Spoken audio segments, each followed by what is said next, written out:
Excellent. Écoutez, bonjour tout le monde. Je me présente, je suis Stéphane Parent, directeur général d'Espace OBNL.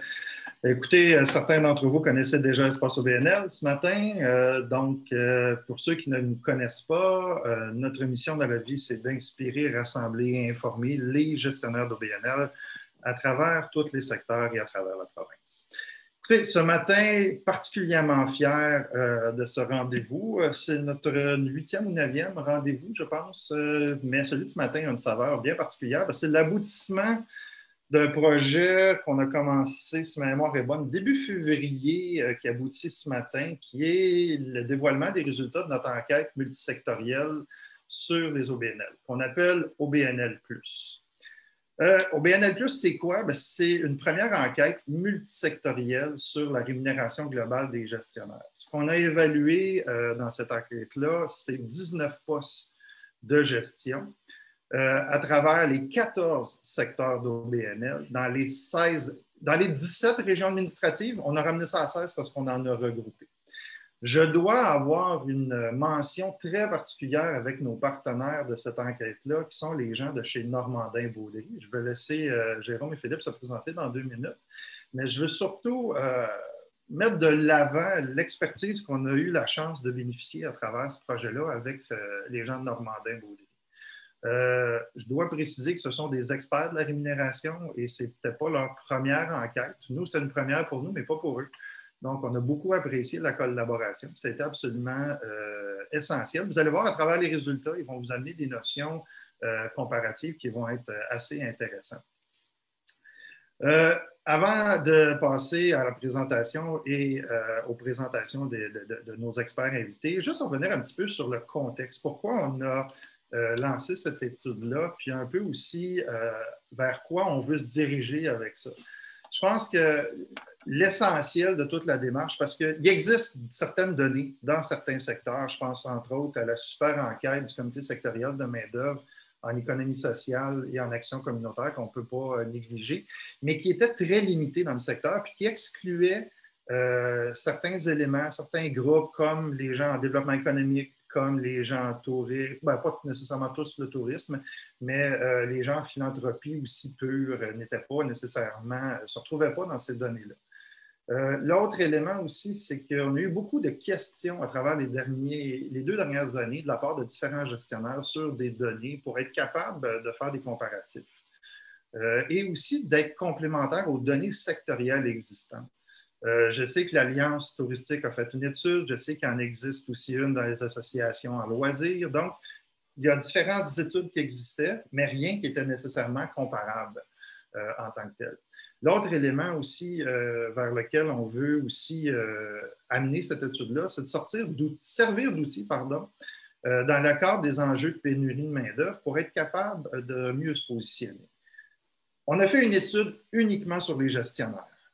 Parce que c'est à peu près le seul point de comparaison valable. Les postes qui sont plus en intervention, qui sont plus reliés au terrain, ils sont tellement différents d'un secteur à l'autre qu'on ne voulait pas nécessairement aller vers cet axe-là. Fait qu'on a gardé vraiment les gestionnaires qui sont, on va se le dire aussi franchement, notre mission en tant que telle.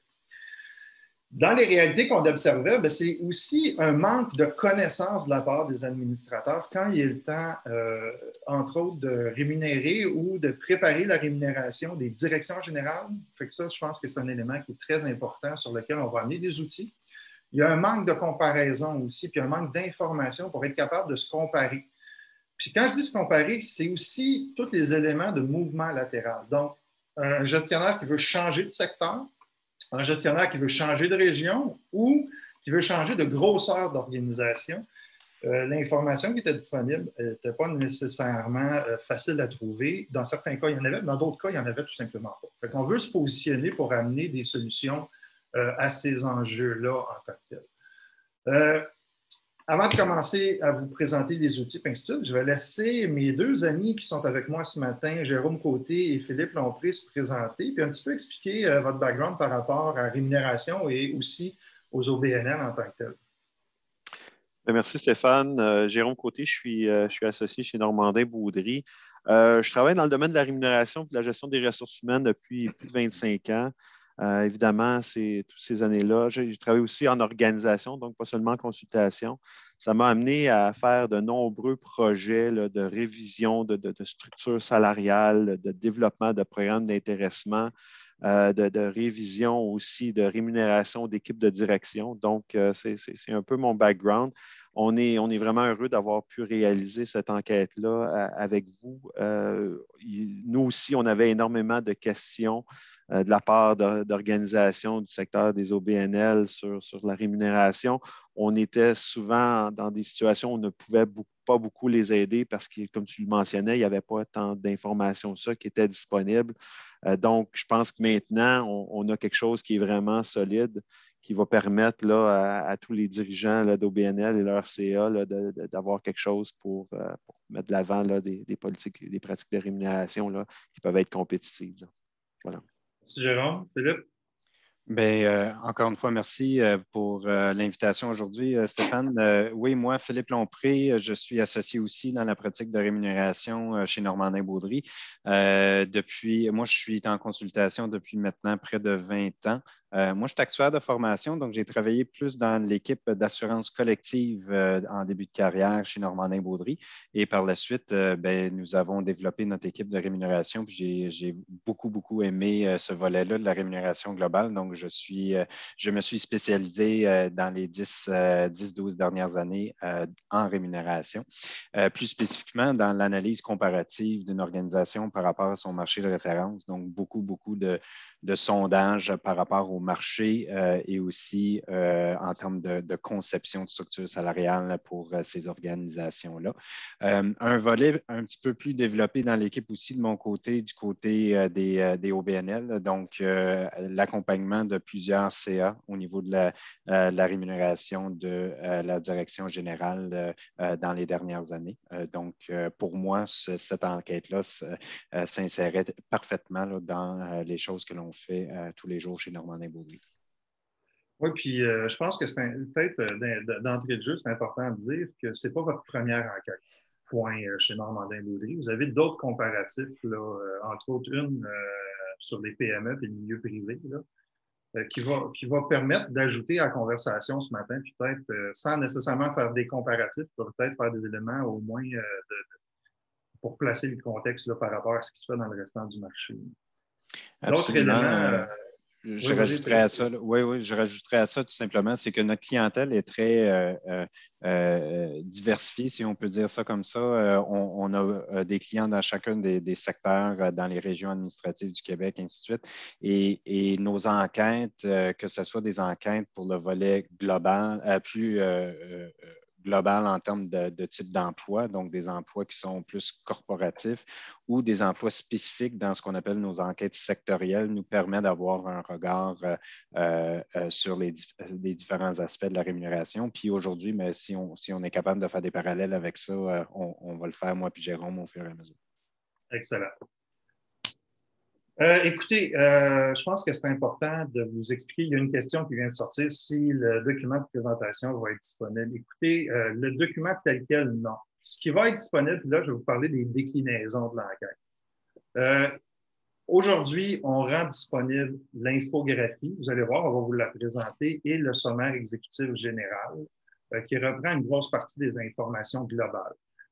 En juillet, puis là, on a un volet gratuit et on a un volet payant. Puis ça, je pense que c'est important de comprendre les deux. L'infographie va être disponible aussi, elle est déjà disponible au téléchargement, puis le résumé exécutif aussi. Ce sont des documents qui sont téléchargeables sur notre site Internet, qui vont être décantés tout à travers l'année dans les médias sociaux, point par point. Puis ça, c'est disponible gratuitement dans l'offre en tant que telle. L'offre payante, elle, ce sont les données complètes. Donc, on a un document PDF de 76 pages qui est disponible aussi pour l'achat.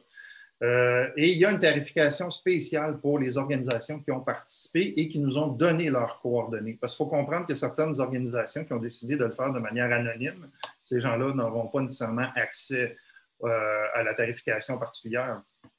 On devine pourquoi. Là. On ne peut pas tracer les anonymes. Et donc, au niveau de la tarification pour les données complètes, il va y avoir une tarification. Le coût d'achat des données complètes est de 2 500 $. Et pour ceux qui ont participé à l'étude, c'est 1 000 $. Pour ça, vous allez avoir un code promo qui va vous être envoyé par courriel aujourd'hui ou lundi là, pour faire, si vous voulez faire l'achat. Ce code promo-là va être valide. Sinon, juste nous envoyer un courriel à info@espaceobnl. On va vérifier le tout. Ça se fait directement dans la boutique en ligne pour obtenir le document. 875 organisations ont participé. On en a retenu 847. OK?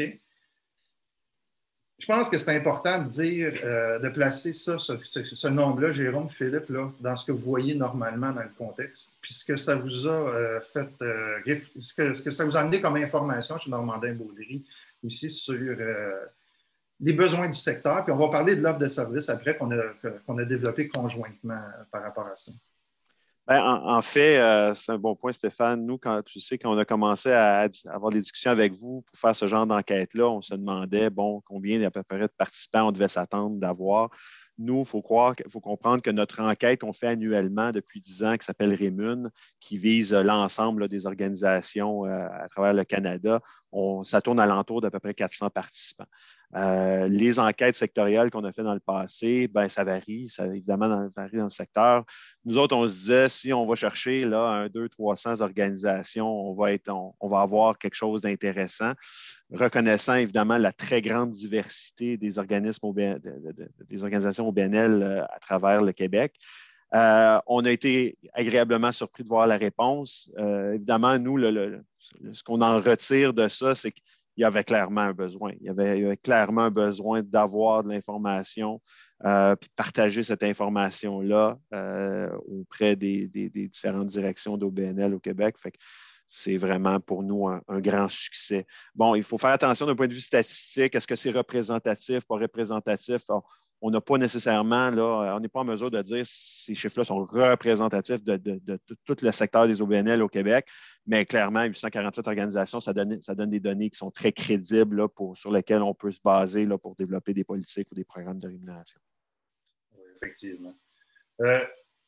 Lynn, tu demandes pourquoi il y a quelle raison d'avoir retiré 29 organisations. Je pense que c'est le traitement statistique. J'ai un actuaire qui pourrait nous en parler longuement, mais il y a des organisations qui avaient des données incomplètes. On est obligé de les écarter à cause de ça.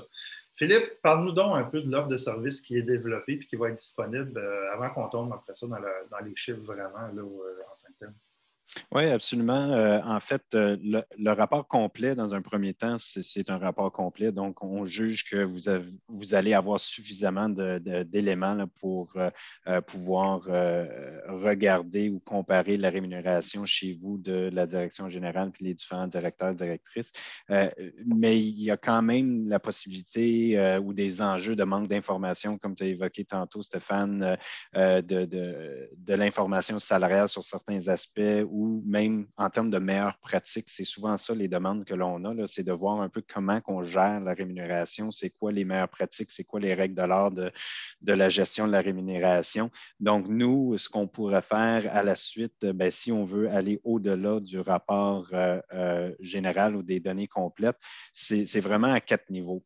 Souvent, les organismes vont nous demander d'avoir du data personnalisé, donc un rapport qui permet de choisir une dizaine, une douzaine d'organismes à l'intérieur de l'échantillonnage pour vraiment focaliser finalement l'analyse sur leur marché de référence plus spécifique. Donc, okay, il faut dire que les données, votre façon de traiter les données, c'est des données, ce qu'on peut dire, non nominales. Quand on lit votre rapport, on ne sait pas que telle colonne, c'est tel organisme. Là. Absolument. De façon très confidentielle. Là. Puis ça, je pense que c'est super important de le spécifier. Là. Et même chose pour un marché de référence spécifique. Donc, si on choisit une 10-12 organisations dans notre marché de référence personnalisé, ben on va savoir que c'est ces 10-12-là, oui, mais en termes d'analyse et de ce qu'on rapporte comme résultat, c'est les statistiques globales pour cette marché de référence-là et non pas l'information par organisation. C'est très important, un bon point. Les autres niveaux d'accompagnement qu'on peut avoir, c'est de rajouter une analyse comparative, c'est-à-dire de prendre les données de l'organisation qui demande l'information et d'en faire une analyse comparative avec une recommandation sur la rémunération directe par rapport rapport à ce marché de référence-là personnalisé. L'autre volet de l'accompagnement, ça serait au niveau de l'accompagnement, soit de la direction générale ou d'un CA, par exemple. Et ça, c'est très prévalent dans notre business chez Normandin Beaudry, c'est d'accompagner les conseils d'administration sur l'analyse du poste de direction générale et aussi sur des recommandations avec une politique de rémunération. Donc, pour bien comprendre, en fait, pour bien concevoir une échelle salariale pour ce poste-là et aussi une politique de progression salariale pour l'individu en poste. Et finalement, il y a deux éléments qu'on peut aussi aider. C'est souvent, encore une fois, accompagner le conseil d'administration avec tout ce qui est l'évaluation de la performance ou la contribution de la direction générale. Donc, comment on l'évalue, c'est quoi le processus, qui devrait être les teneurs d'intérêt dans ce processus-là. Et finalement, ça serait aussi la conception de régimes de rémunération variable. Donc, certains OBNL utilisent ce moyen-là de rémunération. Vous allez voir dans les données, ce n'est pas prévalent, très prévalent encore dans le secteur OBNL, mais ça existe et il faut bien concevoir ces programmes-là pour en retirer leur valeur. Excellent. Peut-être deux petites choses avant qu'on commence. On va parler beaucoup de termes statistiques de médiane par rapport à la moyenne. Peut-être juste, parce que je sais qu'il y a beaucoup de gens qui connaissent c'est quoi une moyenne. On fait le total puis on divise par le nombre, mais la médiane, ce n'est pas tout le monde qui connaît ce terme-là. Puis aussi, ce que je disais tantôt, il n'y a pas de comparatif nécessairement dans ce qu'on va présenter avec les postes similaires, mettons, dans le milieu privé. Peut-être qu'on va mettre certains éléments, là, mais je veux juste être clair sur les attentes des gens qui nous écoutent. Là, on ne fera pas le comparatif dans le milieu privé ce matin. Peut-être des petites notes, là, Philippe, sur l'aspect de la médiane là, par rapport à la moyenne, puis on va défiler les chiffres après ça tranquillement. Ben oui, tu l'as bien dit, là, la moyenne, c'est vraiment, on prend l'ensemble des données, on le divise par le nombre de participants. La médiane, comme telle, c'est le point milieu des données. C'est-à-dire qu'à la médiane, on a 50 de l'échantillon qui, si on parle de la rémunération, mais qui va payer plus que ce chiffre-là, donc la donnée. Puis il y a 50 de l'échantillon qui va payer moins. Ce que ça fait par rapport à la moyenne, c'est que ça limite un peu la sensibilité, si on veut, des données par rapport à ce qu'on appelle des outliers, donc des très, très, très gros payeurs par rapport à des très petits payeurs.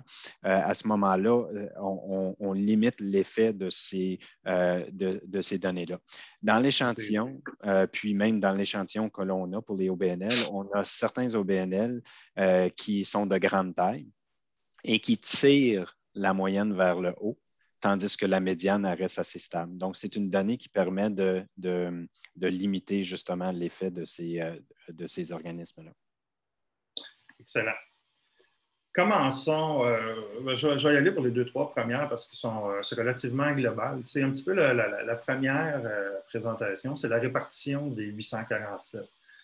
Là-dessus, peut-être c'est important de nommer les 4 secteurs qui sont les plus représentatifs. Le communautaire, le secteur de la santé, le secteur des arts et de la culture. Vous allez voir, là, 3e position, mais quand même importante, puis on va y revenir pourquoi tantôt. Et le secteur du sport et des loisirs à 6 ce qui veut donc dire que sur 14 secteurs, on en a au moins une dizaine qu'on a 30 organisations et plus. Ce qui veut dire que les échantillonnages à 30 organisations pour faire des recoupements sectoriels, c'est assez intéressant. Là, puis ça nous amène avec des données qui vont être assez intéressantes aussi, puis assez solides là, en tant que tel. L'autre élément après ça, c'est la division de la répartition par les régions. On a regroupé le nord du Québec parce qu'on n'avait pas...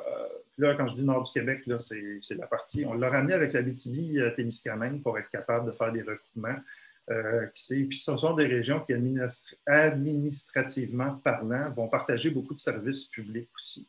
Une des caractéristiques de ce qu'on fait au quotidien chez Espace OBNL, c'est d'avoir des gens de partout au Québec. Puis on le voit bien dans cette répartition-là aussi.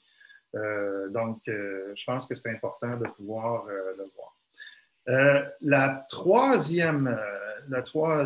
Cette diapositive-là, c'est la répartition des budgets d'exploitation de l'échantillon. Puis je pense que Philippe t'en a parlé un petit peu, mais c'est important peut-être de ramener le chiffre d'affaires moyen puis le chiffre d'affaires médian. Tu sais, le chiffre d'affaires moyen, on parle d'1 410 000 de mémoire. Puis la médiane, on parle de 50 des organismes qui sont au-dessus ou en dessous de 470 000.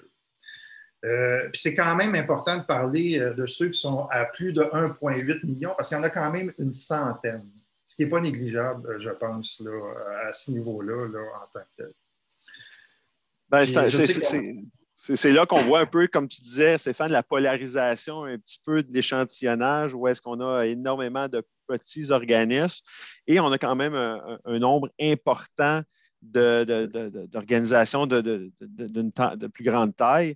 Fait qu'évidemment, quand on essaie de couper la poire en deux, on se ramasse dans le milieu, mais on n'est peut-être pas nécessairement représentatif de la situation particulière dans ces organisations-là, d'où l'analyse qui devient importante de regarder quand on veut se comparer, de se comparer avec des organisations qui peuvent nous ressembler. Là.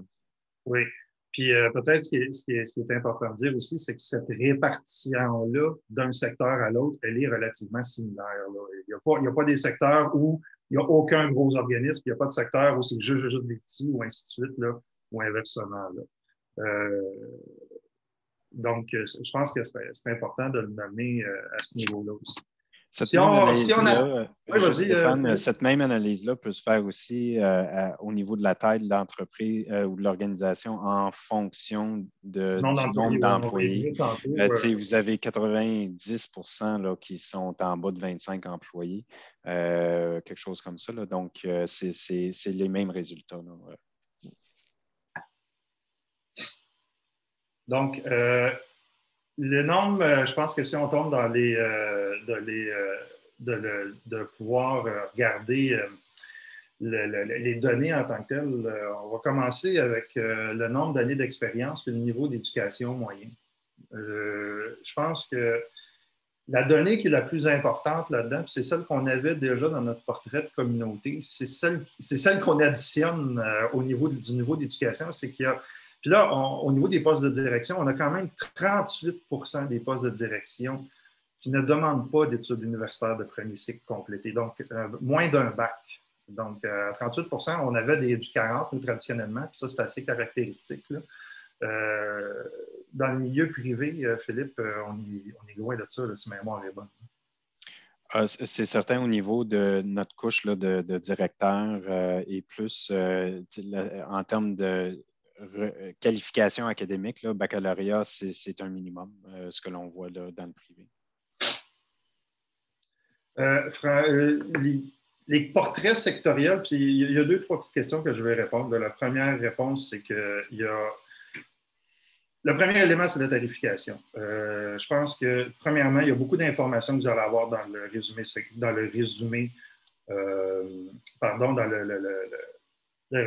résumé exécutif, qui est déjà téléchargeable. Je pense que la première étape, c'est de télécharger ça, qui est un élément qui est gratuit. Donc, on a déjà un premier niveau d'information avant même d'acheter les données complètes. Après ça, pour ce qui est de l'achat des données complètes, la tarification est basée dans des comparatifs dans le marché aussi, puis ça, il faut être très clair là-dessus, et en fonction de ce que ça coûte à produire aussi. Mais on s'est arrangé pour qu'on ait 14 portraits sectoriels et 16 portraits territoriaux aussi qui vont être disponibles un peu plus tard cet été. Donc, vous avez énormément d'informations gratuites. Puis, il faut comprendre aussi que cette étude-là ne reçoit aucun financement public. Okay? On l'a fait à même nos liquidités. On ne reçoit aucun financement gouvernemental pour produire cette étude-là. Donc, je pense que c'est une note qui est quand même importante. Dans les portraits sectoriels, François, la question que tu poses au niveau des échantillons, on a sport et tourisme.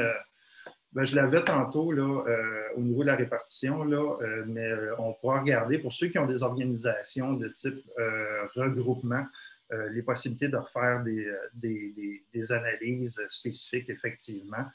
On a quand même assez de données pour faire du sectoriel aussi. si je prends la deuxième, après ça, c'est les titres accordés. Puis, je suis curieux de vous entendre sur la pratique reliée à ça. On a quand même 25% des personnes qui sont à la tête d'une organisation qui ne sont pas nécessairement appelées directeur général. C'est quoi, ça vous dit quoi, vous autres, cette notion-là? Là? Je dis vous autres, c'est Jérôme et Philippe. Là. Ben, écoutez, c'est sûr que nous, dans un contexte, si on faisait des comparaisons avec d'autres secteurs d'activité, la personne habituellement à la tête d'une organisation ne porte pas le poste le titre de coordonnateur ou de directeur, possiblement. Donc, ça, on aurait tendance à le voir. Directeur général, évidemment, c'est ce qu'on voit le plus. Dans le secteur public, c'est clairement le titre qu'on retrouve le plus, public-parapublic. Dans des organisations privées, on est souvent dans des postes là, président, PDG là, pour le numéro 1 de l'organisation. Okay. Autre élément qui est intéressant, c'est le montant annuel investi dans le développement des ressources internes. Puis là, on a 744 organisations qui ont répondu, qui ont un budget affecté. Moi, c'est l'information que je mets de l'avant, c'est quand même que 12% des organismes qui n'ont pas de budget de développement de ressources humaines. Ça, je trouve que dans le cadre de la pénurie de main-d'œuvre, dans le cadre des demandes de performance, puis des demandes de livraison qu'on a envers nos organisations, je pense qu'il y a un élément qui est quand même très important là-dedans. Puis moi, je trouve que c'est inquiétant quand j'ai plus d'une centaine d'organismes qui n'ont aucun budget de développement de ressources humaines. Le tableau qui parle le plus, c'est ce tableau-là, qui, lui, est disponible dans vous allez l'avoir dans le résumé exécutif avec le 50e percentile, le nombre d'organisations pour la moyenne. Le 25 et le 75 n'est pas dans le tableau du sommaire, mais vous avez quand même le tableau comparatif. Je veux amener votre attention sur, effectivement, le principe dont on parlait tantôt. De la différence entre le 50e percentile et la moyenne. On a toujours une fluctuation de 4 à 8 000 entre les deux, là, à peu près, là, en fonction de ce qu'on a expliqué tantôt au niveau de la représentativité. Ces salaires-là, c'est une base annuelle sur un travail de 40 heures qui ont été établis. C'est ce qui a demandé beaucoup de travail à votre équipe, j'imagine, de ramener tous les différents... Les différents salaires de tout le monde, ceux qui étaient dans du 32 heures, du 35 heures, ramener ça à 40 heures pour faire des données qui sont valides. On a ressorti les postes de direction générale en bas. Il y a 700, avec un échantillonnage de 760 personnes. C'est intéressant de voir aussi la répartition au niveau des différents types de direction. Si on prend les 4 types de direction qu'on voit le plus, là, direction d'administration, direction contenu programme, directeur de département, puis direction des communications. On est dans des échantillonnages d'au-dessus de près de 120 à 170 organisations qui ont fourni des chiffres. Après ça, on diminue dans les échantillonnages, mais on a quand même une bonne visibilité de ce que représente le portrait en tant que tel. Ça nous amène aussi à être capable de voir qu'il y a certains, entre autres, je pense que si on prend à l'extrême, c'est aussi l'échantillonnage le plus petit, le directeur des services juridiques où les salaires sont les plus élevés, on va s'y attendre parce que très souvent, ce sont des gens qui ont une formation en droit, donc les salaires doivent être compétitifs. Comment on doit interpréter ce tableau-là, messieurs? Bon, c'est sûr que l'échantillonnage, on voit que c'est juste 7 organismes qui ont déclaré, si on veut, d'avoir un directeur ou une directrice juridique. Donc, ce qui est important ici d'interpréter, c'est que ce n'est pas tous les organismes qui sont structurés pour avoir ce type d'emploi-là.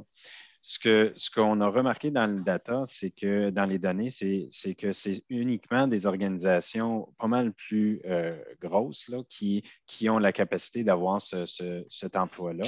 Ce qu'on voit, 99 000 c'est beaucoup plus que la médiane de la DG ou de la direction générale en bas à 60 000, mais on parle vraiment, on ne parle vraiment pas des mêmes organisations. Si on prend ces mêmes sets-là, bien, la rémunération de la direction générale se retrouve au-delà de 150 000 $. Donc, il y a quand même une cohérence avec la grosseur de de l'organisme qui offre une rémunération à la direction générale qui est cohérent là, avec le directeur juridique. C'est pour ça qu'il faut faire attention dans la lecture de ces données-là. Quand on regarde l'échantillon complet, la direction générale est à 60 000, mais ça dépend beaucoup de la taille de l'entreprise en termes de nombre d'employés. Et ça, vous allez le voir dans le rapport des données complets sur l'ensemble des emplois qu'on voit à l'écran. Ouais, ben, autre point qui est intéressant aussi, Stéphane, oui, c'est de regarder, là, il y a certains emplois de direction qui semblent se distinguer d'un point de vue de rémunération. Je regarde notamment les emplois en ressources humaines, les emplois en finance. C'est des emplois qui sont en très grande demande dans le marché, pas seulement dans les OBNL, mais dans à peu près tous les secteurs d'activité en ce moment. Ressources humaines, on peut comprendre là, avec l'année qu'on a eue et tout ça. Et de plus en plus, les enjeux humains, les enjeux de recrutement, les enjeux de gestion de personnel sont de plus en plus flagrants. Côté finance, it's the name of the game dans beaucoup d'organisations aussi, l'aspect de gestion des finances. Donc, dans ce contexte-là, les chiffres ici se traduisent un peu que ce qu'on pourrait voir dans d'autres secteurs d'activité, des postes en demande. Souvent, la rémunération est au rendez-vous. Et on a vu une croissance, notamment au niveau des postes en ressources humaines. Là, dans les dernières années, ça a augmenté beaucoup. Je pense qu'il faut aussi le spécifier. Ce sont des postes qui demandent des titres. Dans bien des cas, c'est RHA dans le cadre des ressources humaines, puis des CPA dans le cadre des ressources financières. Fait que donc, je pense que c'est un peu, faut l'associer à cet élément-là. Là. Ouais. Donc,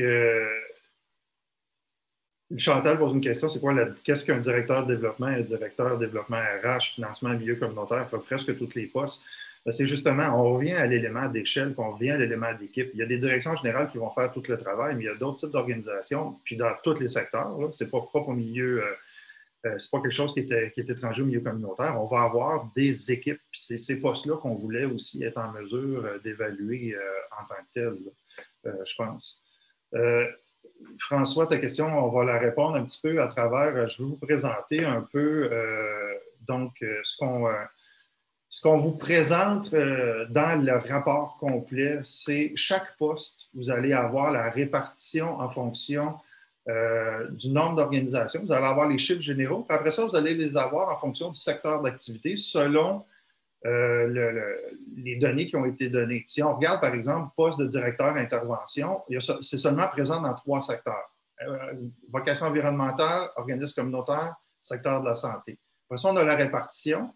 On a le salaire de base, on a les boni annuels, puis après ça, on a la rémunération directe totale. Donc là, on l'a en fonction des secteurs d'activité qu'on vous présente dans les données complètes. Et après ça, on l'a aussi par le volet régional.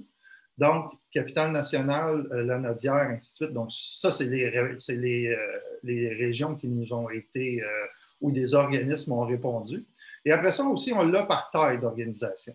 Fait que ça, dans les données complètes, vous avez un tableau comme ça qui est complet pour les 19 postes. C'est pour ça que ça fait un document de 76 pages. Je pense que c'est important de l'amener aussi. Donc, après ça, on l'a en taille d'organisation, mais on l'a en taille d'organisation en fonction des employés. Je ne pense pas qu'on l'a mis en fonction des chiffres d'affaires, hein, Philippe? Non, au niveau des chiffres d'affaires, la raison, c'est parce qu'il y avait beaucoup d'OBNL qui étaient très sensibles à partager leurs chiffres d'affaires pour certains. Donc, la question a été posée, mais de façon volontaire. On a reçu beaucoup de données, mais pas pour l'ensemble de l'échantillon. Donc, pour l'analyse des données complètes et le rapport des données complètes, ça a été jugé de faire ça par taille d'organisation, mais en nombre d'employés. En termes de chiffre d'affaires, si jamais c'est quelque chose qui intéresse, évidemment, on a accès à ceux qui l'ont divulgué. Donc, si jamais on faisait des analyses additionnelles pour des marchés de référence personnalisés, et ainsi de suite, on pourrait en tenir compte pour s'assurer que c'est toujours bien crédible. Mais pour le rapport des données complètes, on a évacué cette notion-là. Rapport détaillé, Pascal, est-ce qu'il y a des comparables au secteur par l'ampleur de budget? Bon, on l'a mis en fonction du nombre d'employés. Écoutez, il y a des questions que vous allez vous poser qu'on n'a pas les données. On les présente pas les données parce que c'est peut-être des questions que vous allez avoir spécifiques. ce que je vous invite à faire, c'est un petit peu la discussion qu'on a eue, moi, puis Philippe et Jérôme, c'est que si vous avez des demandes particulières pour des tableaux particuliers, on pourra le faire à la pièce puis vous faire une offre de service à ce niveau-là aussi. Donc, je pense qu'il y a un élément important à ce niveau-là. Il y a plusieurs... Quand on rentre dans une étude comme ça, parce que je vois le commentaire de Chloé sur l'aspect du mouvement femmes, puis ça a été une réflexion qu'on a eue aussi dans la présentation des données. Donc, effectivement, Chloé, c'est 74% des répondantes qui sont à la tête, par exemple, des organisations que ce sont des femmes qui sont à la tête. Très souvent dans les plus petites organisations, très souvent. Fait que là, il y a une répartition, puis il y a plusieurs éléments statistiques qu'on a sortis de l'équation pour ne pas trop généraliser, parce qu'on s'est rendu compte qu'il y a des éléments reliés à la grosseur de l'organisation, au type d'organisation aussi en tant que tel. Donc, c'est possible qu'il y ait des choses que ce matin, vous ne voyez pas en termes de données, parce que vous avez peut-être des questions qui sont spécifiques à certains niveaux. Les bonnies, on va les voir tantôt. On va les voir. Denise, effectivement, 50 à 99 employés, mais je pense que c'est important là, de spécifier que ça, c'est un tableau qu'on vous montre sur un des postes. Okay? Il y en a 19 comme ça. Je pense que c'est important. Louise, pour ceux qui écoutent téléphonique, donner les chiffres et non seulement les référer aux tables. Bien, écoutez, on n'aura pas le temps de faire ça parce que je pense qu'on ne finira pas dans notre heure et demie qu'on s'est donnée, malheureusement. Vous allez avoir accès sur notre chaîne YouTube aux vidéos complètes par la suite et aussi sur notre page Facebook en tant que telle.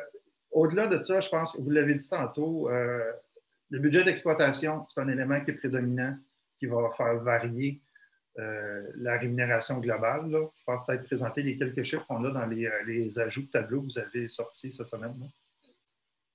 Oui, tout à fait. Ici, on fait l'analyse justement des organisations qui sont soit en bas de la médiane de l'échantillon à 470 000 de budget ou de chiffre d'affaires et les organismes qui sont au-delà de cette médiane-là.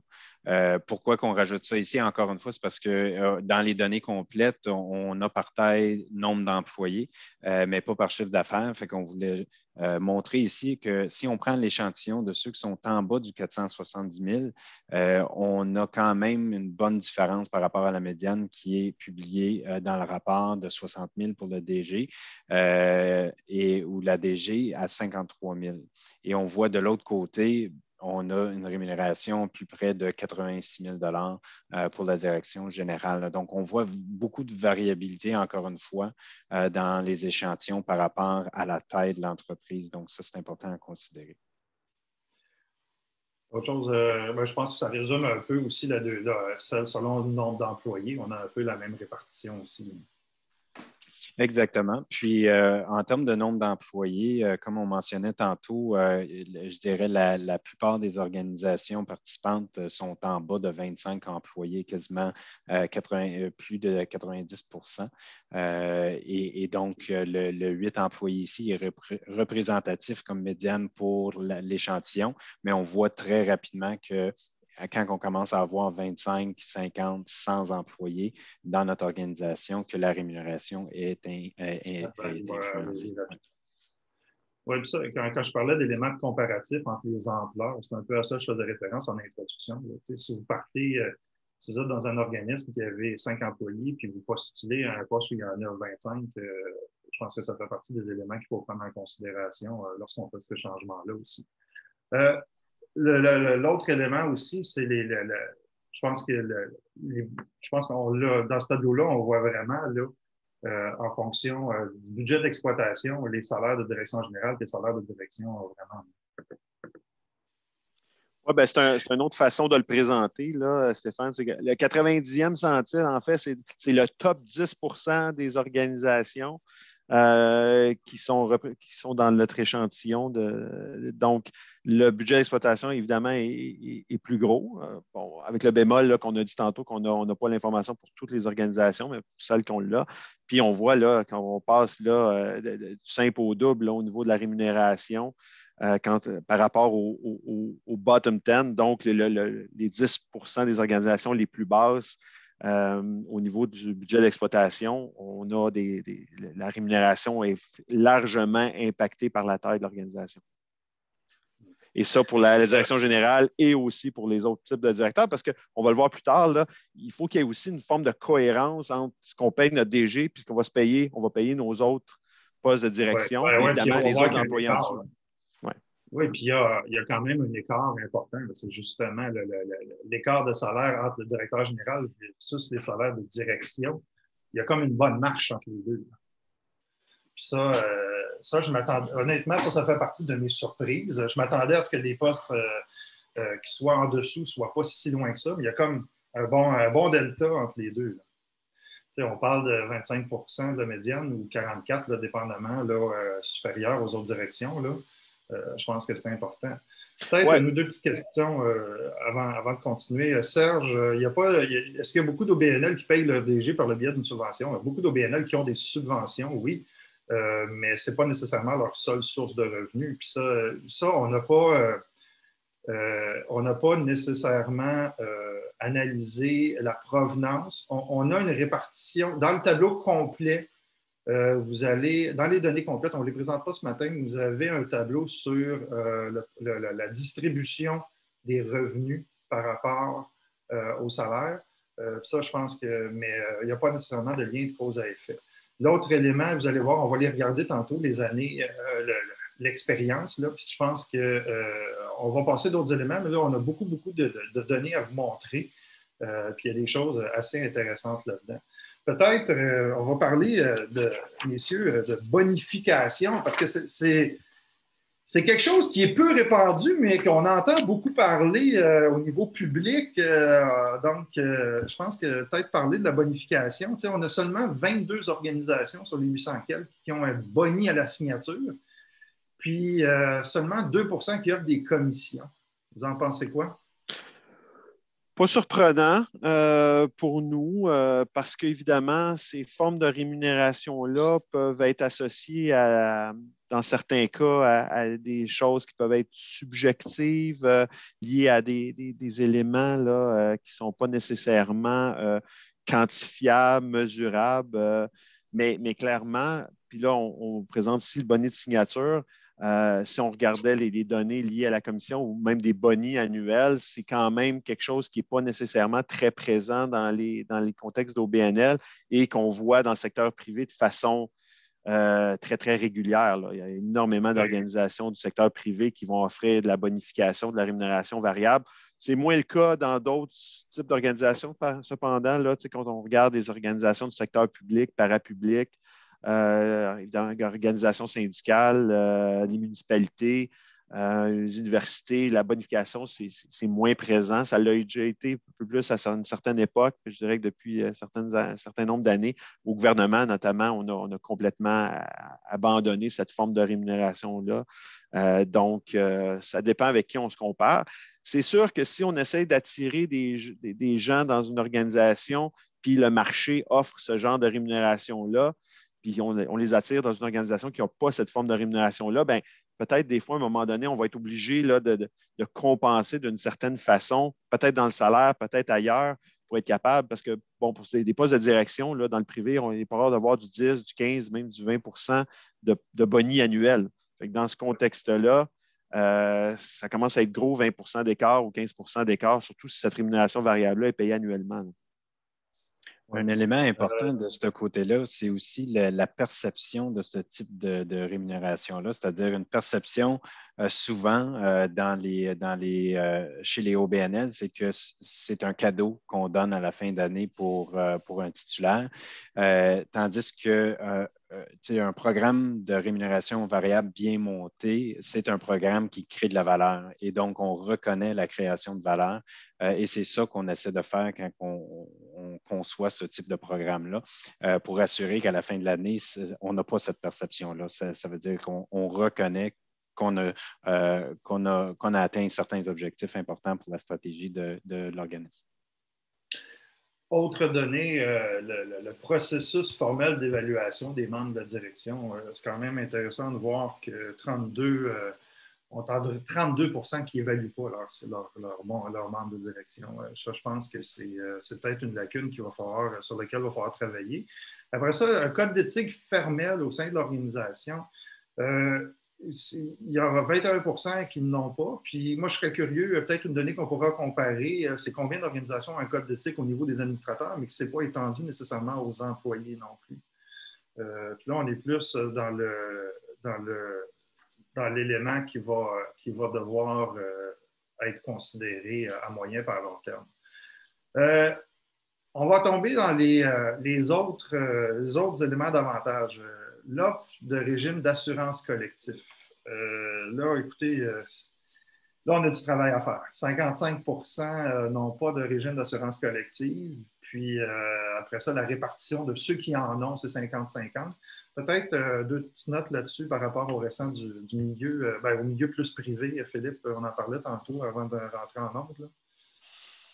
Bien, c'est sûr que dans le privé, aussitôt qu'on a certaine taille d'organisation par rapport au nombre d'employés, c'est très, très prévalent au niveau du privé d'avoir un régime d'assurance collective.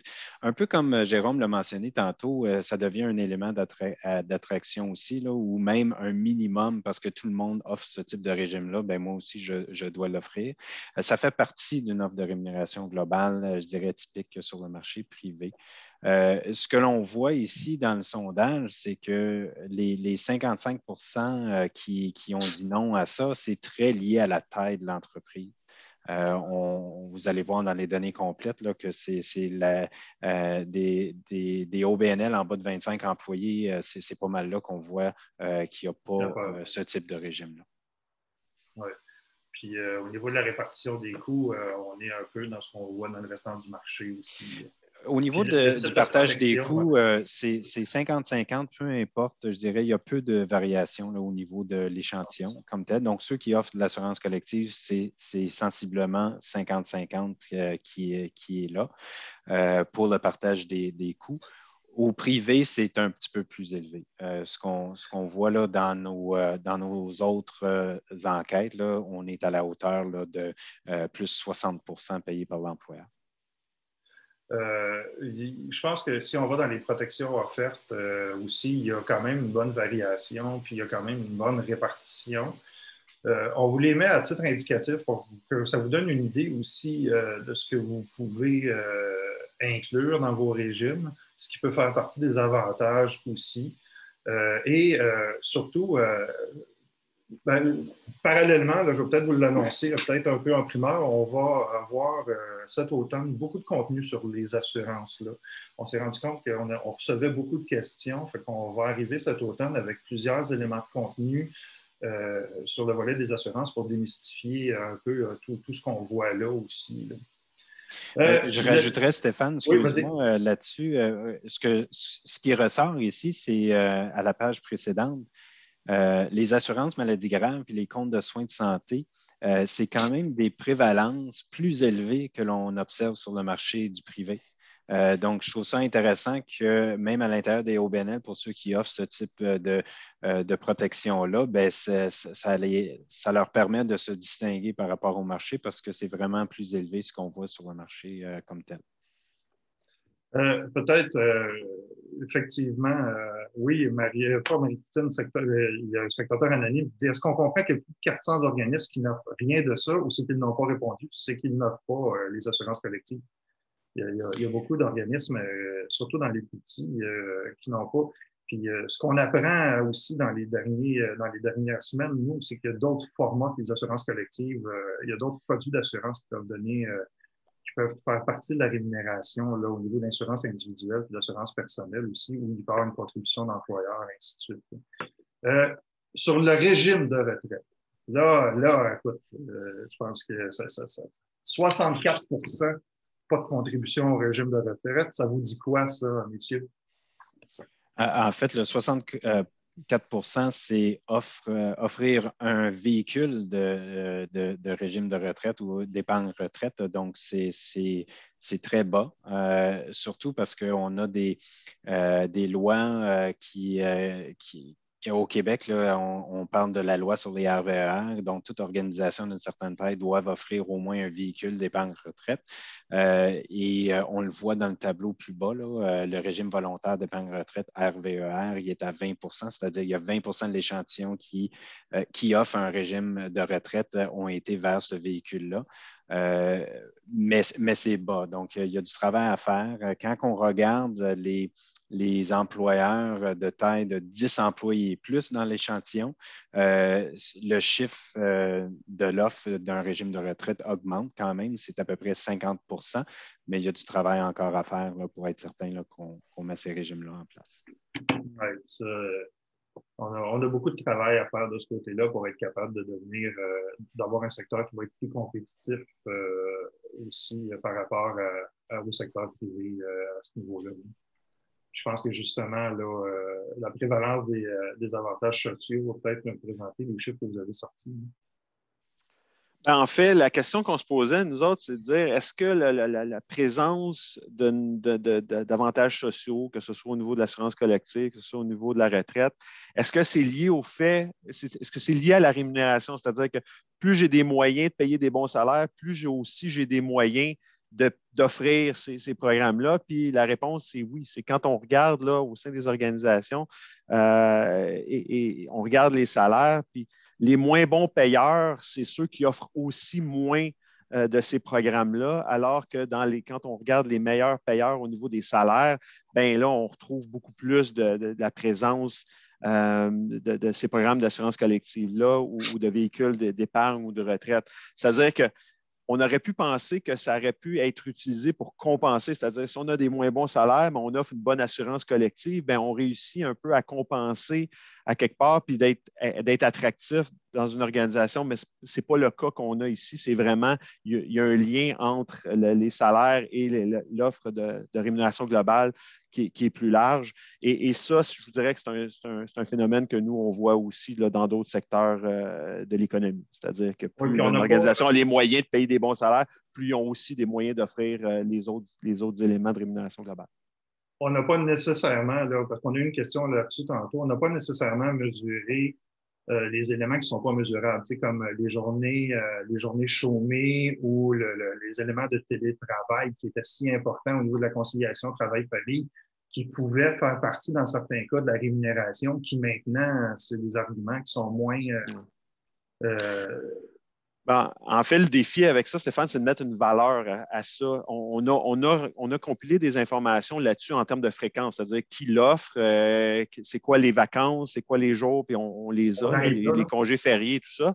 Est-ce qu'on peut mettre un dollar là-dessus? Possiblement, peut-être pour des vacances, mais pour d'autres pratiques de rémunération, évidemment, ça va beaucoup en fonction de comment les gens vont le valoriser eux-mêmes plutôt qu'un signe de dollar comme tel.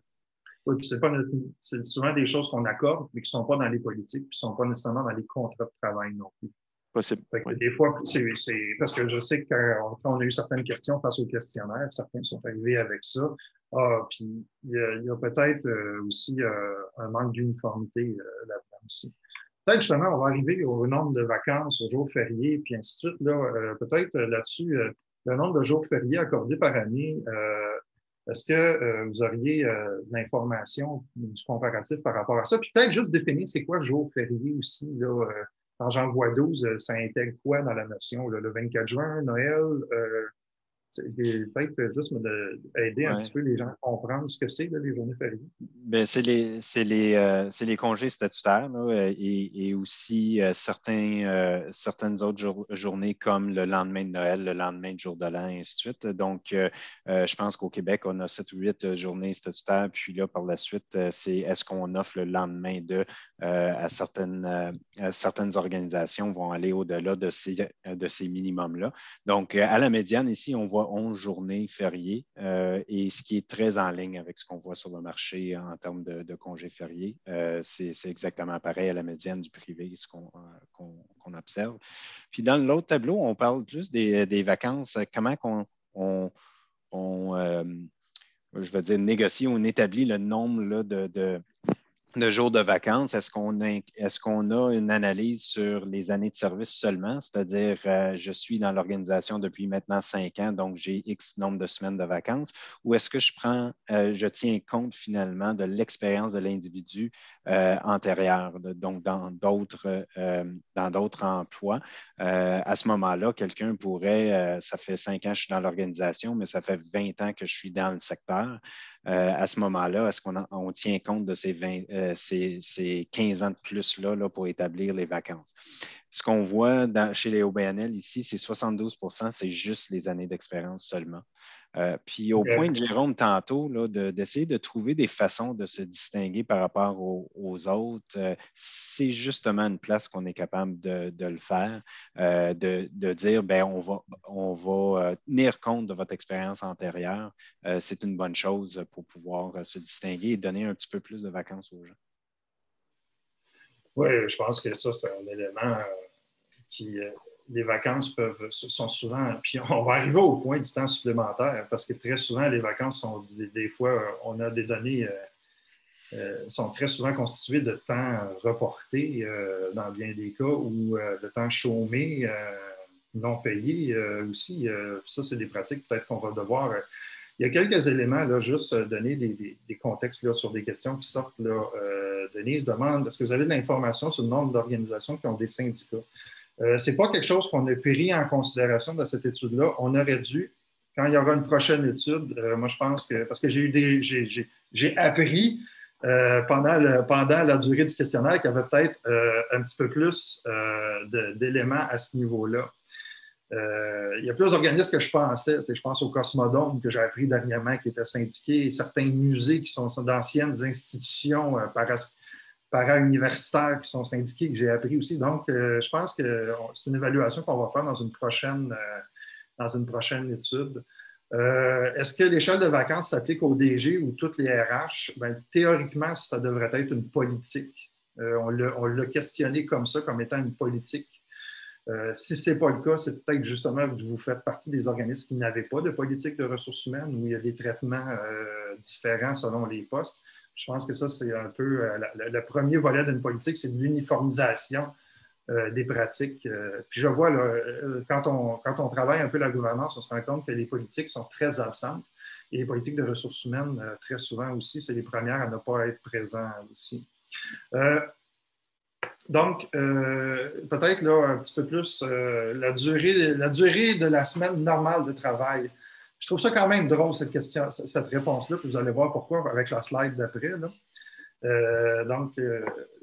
Parce que je pense que je ne peux pas présenter la durée de la semaine normale de travail sans présenter le nombre d'organisations, le nombre de postes qui font des heures supplémentaires fréquentes. C'est comme si les deux ne correspondaient pas. Là, donc, j'aimerais ça qu'on parle d'heures supplémentaires parce que moi, j'ai de l'inconfort par rapport aux chiffres que j'ai là, surtout au niveau de la CSST. J'ai beaucoup de gens donc, qui font des heures supplémentaires, puis j'ai beaucoup d'organismes qui ne les rémunèrent pas. Où vous en êtes, vous, en tant que professionnel des ressources humaines, messieurs, là-dessus?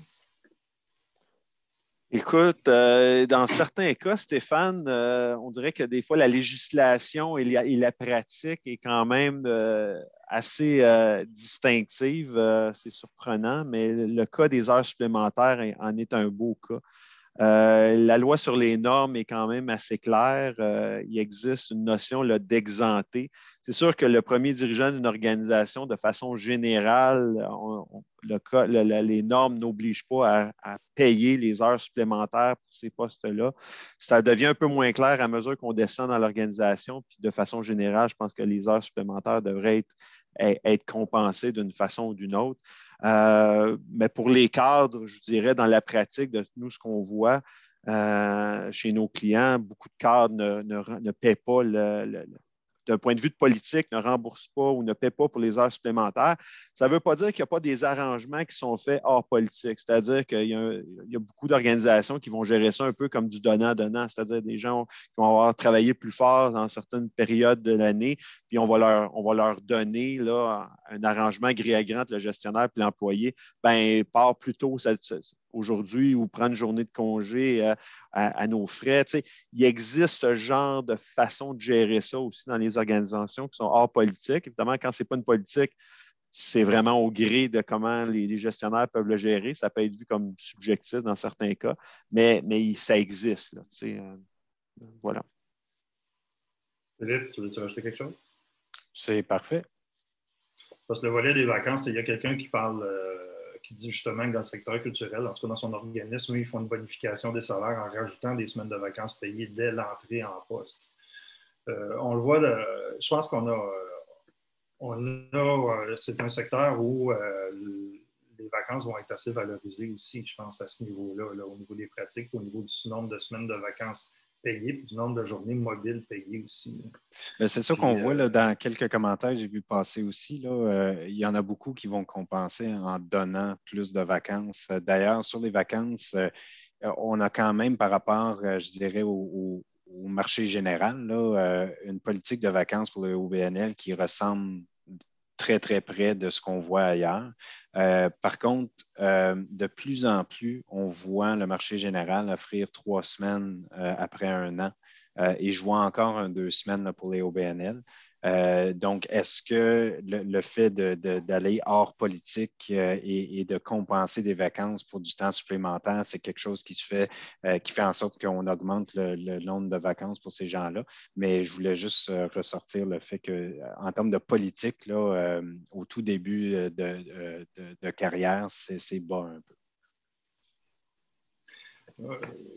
Une dernière slide avant qu'on passe au résumé, puis je vais revenir à l'infographie, parce qu'il y a des éléments qu'on a présentés, mais qui ne sont pas sortis, qu'on fait sortir dans l'infographie. Peut-être le remboursement des frais de repas et les équipements électroniques. Peut-être juste les dernières statistiques. Est-ce qu'on doit retenir quelque chose de particulier de ce côté-là? Est-ce que ça ressort par rapport au restant des choses que vous voyez traditionnellement? Traditionnellement, c'est quelque chose que l'on voit. Je ne pense pas que la prévalence ici est très, très différente par rapport aux autres secteurs. Typiquement, ce qu'on voit au niveau des équipements électroniques, les allocations et tout ça, là, on va payer le cellulaire, on va payer le portable, puis on va payer l'Internet. Donc, ça, c'est des choses qu'on voit le plus souvent ici. Les allocations d'auto, ça, c'est quelque chose qui est très peu prévalent dans les OBNL par rapport à une prévalence plus élevée dans le marché général. Jérôme, tu allais dire? Non, essentiellement, c'est ça. Je parlais plus du premier élément.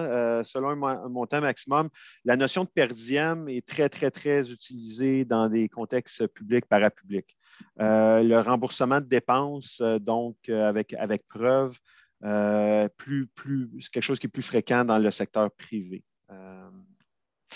Mais je ne pense pas qu'il y a une bonne ou une mauvaise pratique. Évidemment, quand on dit per diem, il faut s'assurer que les per diem sont alignés avec le coût de la vie. Là. Il y a certaines organisations, des fois, que ça fait longtemps qu'ils n'ont pas revu le per diem. Ça fait longtemps qu'ils ne sont pas allés manger au restaurant, on dirait.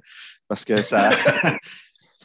Quand ça te coûte 15 $ manger au McDo, là, un per diem de 10 $ pour un repas, ça a juste plus de bon sens.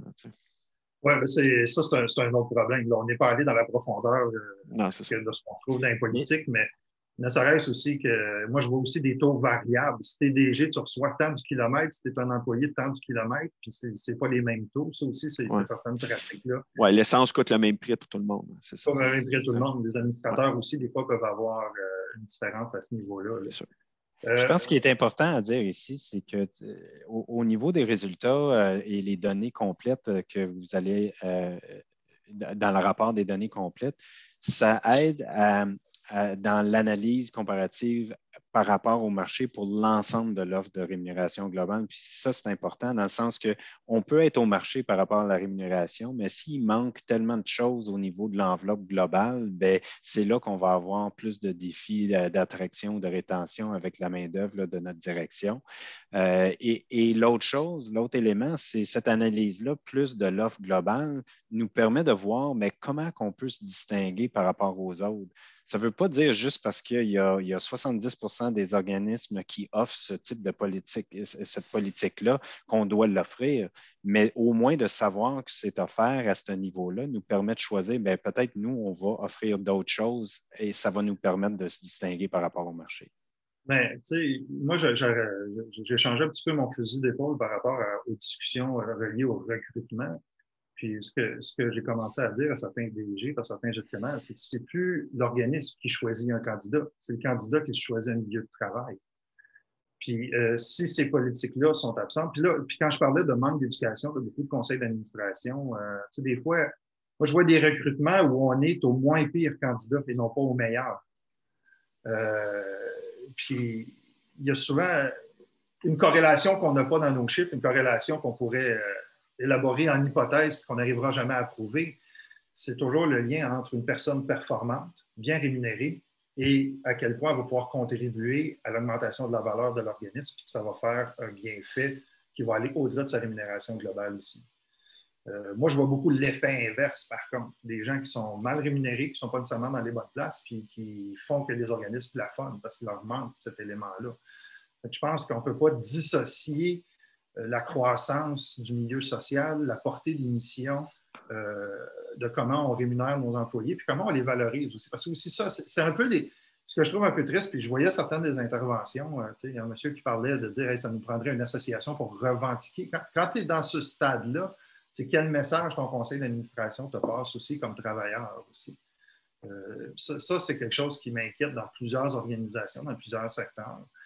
L'autre élément, il y a une question que j'ai gardée pour la fin aussi, la question de Marie-Christine, parce que je veux qu'on parle d'augmentation salariale, surtout dans le contexte des 14 derniers mois. Je suis curieux de vous entendre avant de moi vous dire ce que j'en pense, là, puis je veux aussi qu'on mette la table à ce que vous allez pouvoir faire avec ces chiffres-là aussi. Vous en pensez quoi, tout le contexte puis les augmentations salariales, l'idée des augmentations salariales dans le contexte?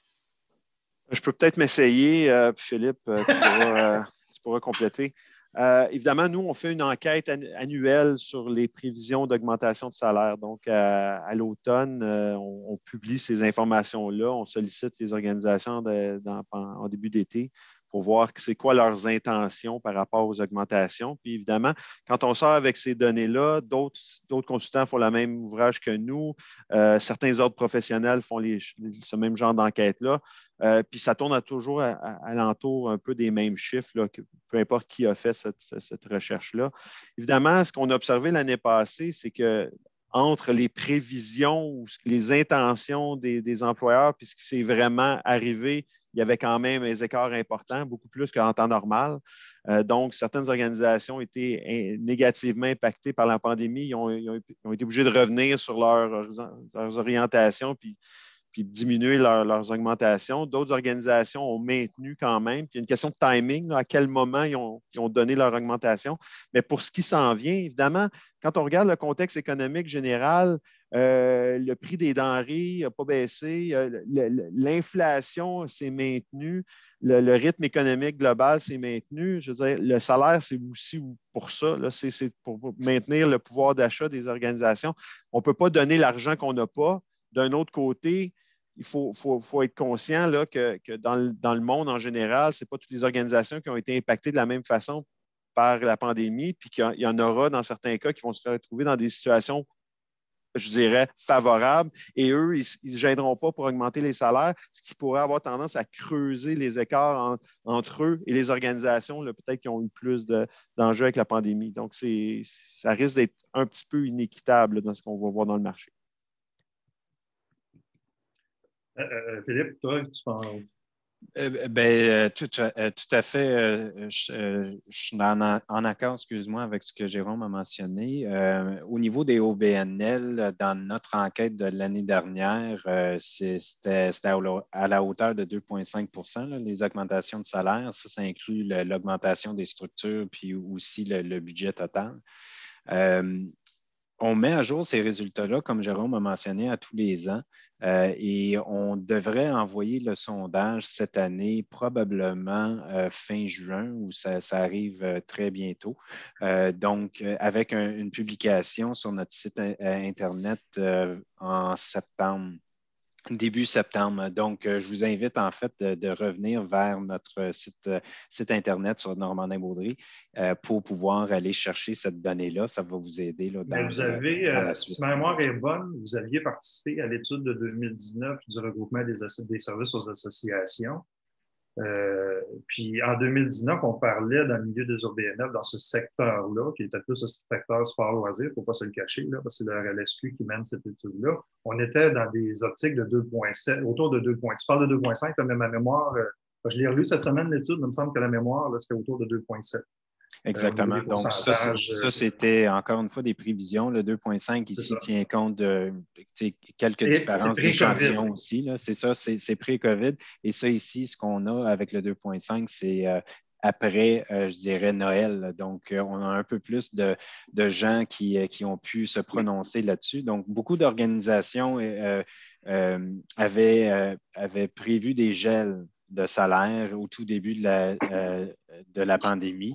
Et par la suite, bien, ce pourcentage-là de ceux qui avaient l'intention de faire des gels de salaire, bien, ils se sont prononcés que finalement, ils vont offrir quelques augmentations. Fait que c'est pour ça que... Moi, je veux peut-être ajouter des choses par rapport à ce que vous venez de dire, puis je vais me faire un petit peu le porte-parole des DG avec lesquels je suis en contact tous les jours. Tu sais, tantôt, Jérôme t'a parlé, il dit, on ne peut pas donner de l'argent qu'on n'a pas. Mais est-ce qu'on doit rémunérer une personne en fonction des ressources ou en fonction du travail? Ça, je pense que ça, c'est peut-être un des premiers indicateurs. Le deuxième indicateur sur lequel je veux amener les conseils d'administration à réfléchir, c'est qu'on vient de passer une période excessivement difficile pour beaucoup d'organismes. Quand on a fait, nous, au mois de mai l'année passée, on a fait une première étude des impacts. Presque tous les organismes avaient vécu des baisses de revenus et des changements dans leurs opérations. Ça a été une période d'ajustement absolument exceptionnel, très difficile pour plusieurs. Il y en a encore beaucoup d'organismes qui sont encore dans cette...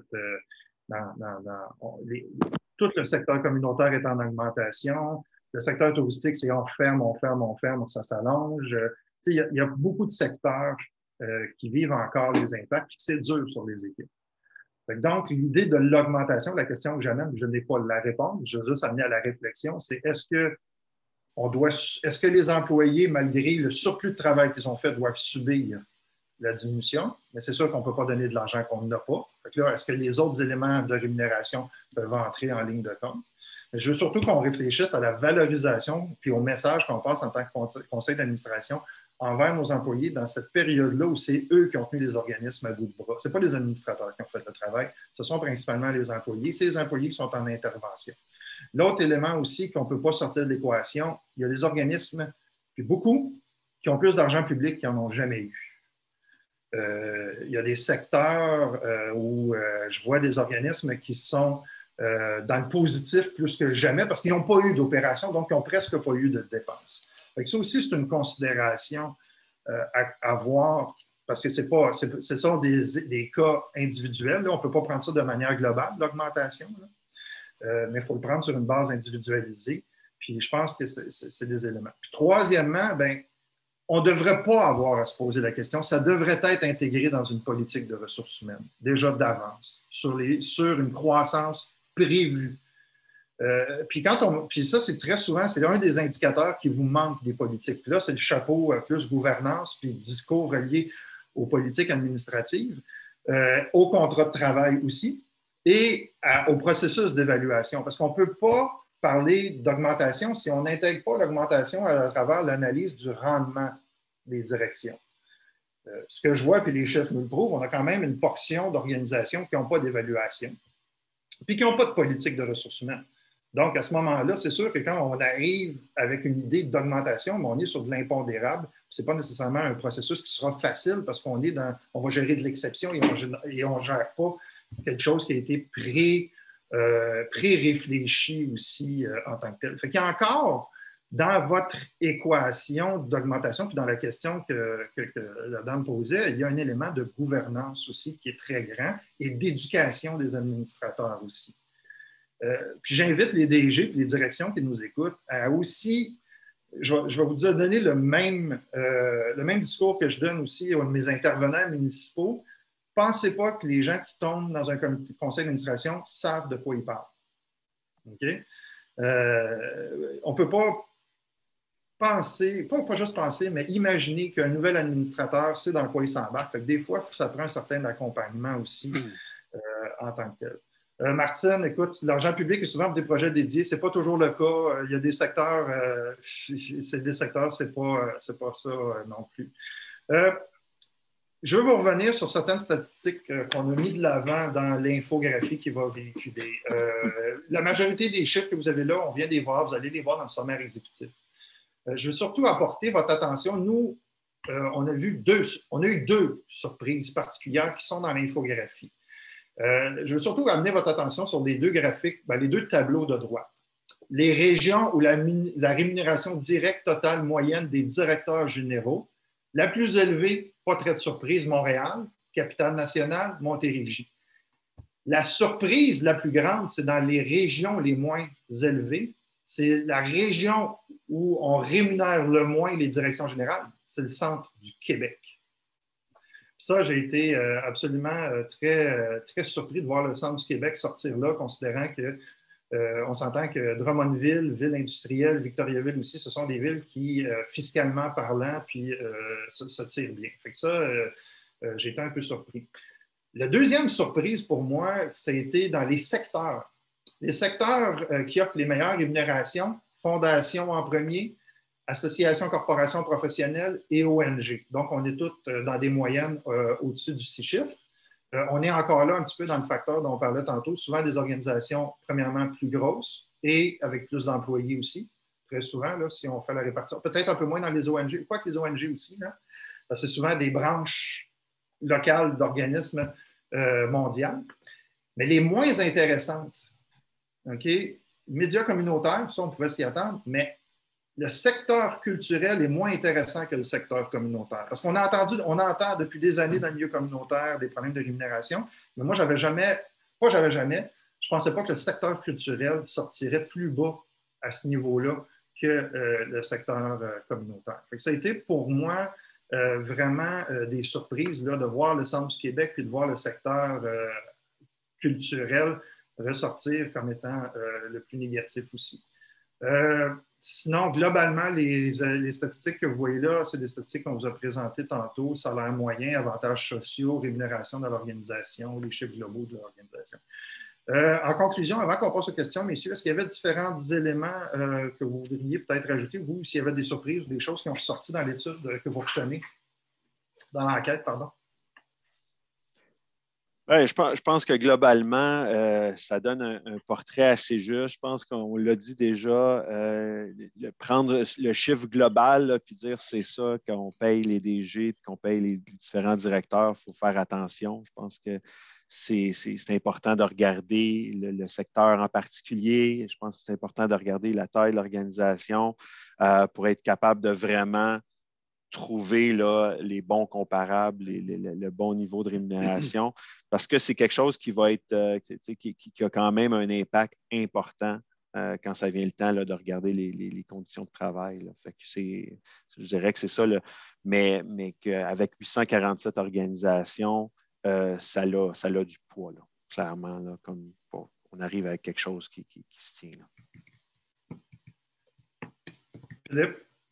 Ben, moi, de mon côté, c'est vraiment l'avantage d'avoir fait cette enquête-là. Je suis bien content qu'on a pu participer à la réalisation de l'enquête puisque ça amène pour moi un point de départ pour pouvoir discuter. Donc, soit avec la direction générale, ou soit avec les CA en termes d'accompagnement. Tu as mentionné tantôt le manque d'information et même l'aspect éducation, c'est-à-dire de comment que la rémunération ou elle est où, elle se situe où, oui, mais en termes de comment la gérer, en termes de bonnes pratiques, et ainsi de suite. Donc, ces conversations-là sont importantes. Puis, les données de cette enquête-là étant aussi crédibles là, avec 800 participants, je trouve ça très intéressant pour pouvoir partir ces conversations-là.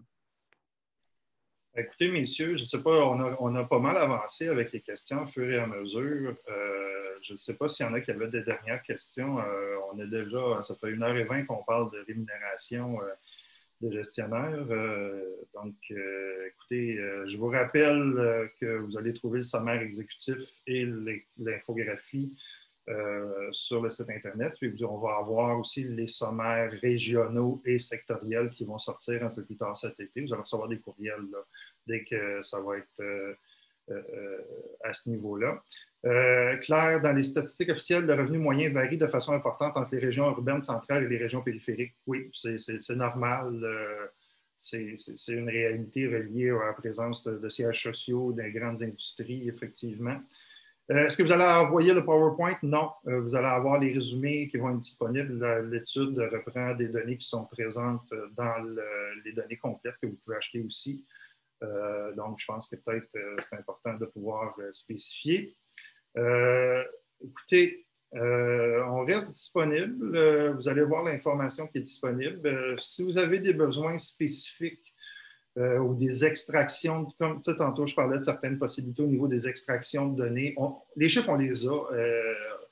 On sort certaines statistiques qui servent au plus spécifique. C'est sûr que sur une base de taux horaire, on peut sortir des rapports qui sont plus sectoriels ou plus spécifiques aussi, là.